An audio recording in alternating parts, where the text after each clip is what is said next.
আমরা জানতে শুরু করেছি আর্টিকেলস দুরকম হয়, একটা ডেফিনিট বা নির্দিষ্ট,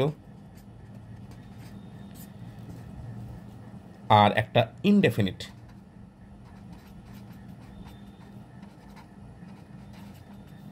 বা অনির্দিষ্ট।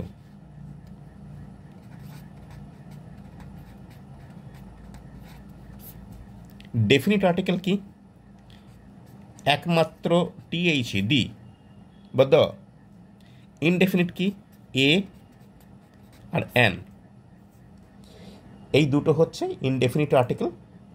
যখন আমি এর আগেই বলেছি যে ইনডেফিনিট আর্টিকেল কখন বসাবো, যখন বাক্যের সাবজেক্টের সঙ্গে বাক্যের বাদবাকি অংশের সম্পর্ক অচেনা হবে। অচেনা হলে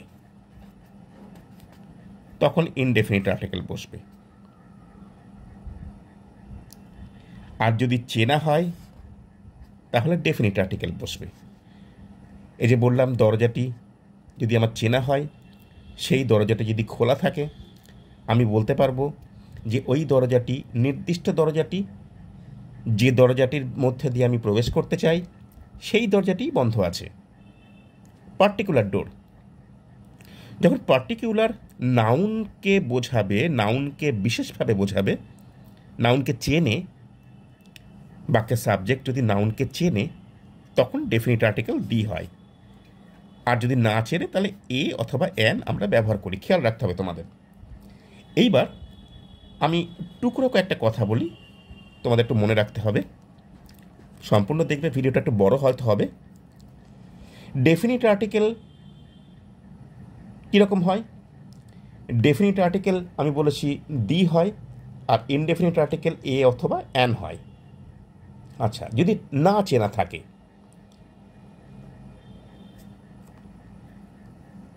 এবার আমরা চলে আসব যে বাক্যের নাউনের সঙ্গে বাক্যের অন্যান্য অংশের সম্পর্ক সঠিক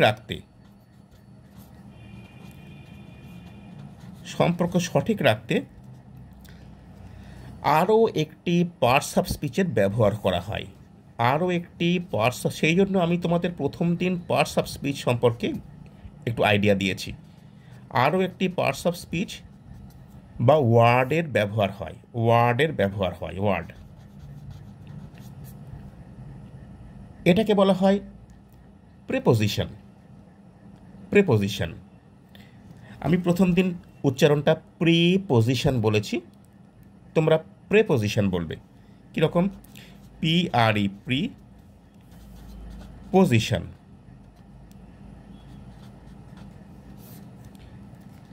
প্রেপোজিশন আমি দাগটা দিয়ে তোমাদের দেখালাম, মাঝখানে হাইফেনটা দিয়ে, তোমরা হাইফেন ছাড়া লিখবে। প্রিপোজিশন কি? প্রিপোজিশন হচ্ছে noun, pronoun, verb, adverb, adjective, preposition ওইখানে ছিল। কোথায় ছিল একটু দেখি। Noun, pronoun, parts of speech পড়তে গেলে ভার্ব, অ্যাডভার্ব, এই প্রিপোজিশন, এইটা আমরা পড়ব। তারপরে কনজাংশন বলেছিলাম, তারপরে ইন্টারজেকশন বলেছিলাম।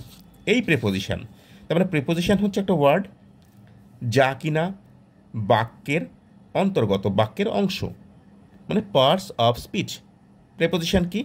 প্রিপোজিশন একটা ওয়ার্ড, প্রথমে তো নিজে একটা ওয়ার্ড, তারপরে এ বাক্যের একটা অংশ। আমরা দেখব প্রিপোজিশন।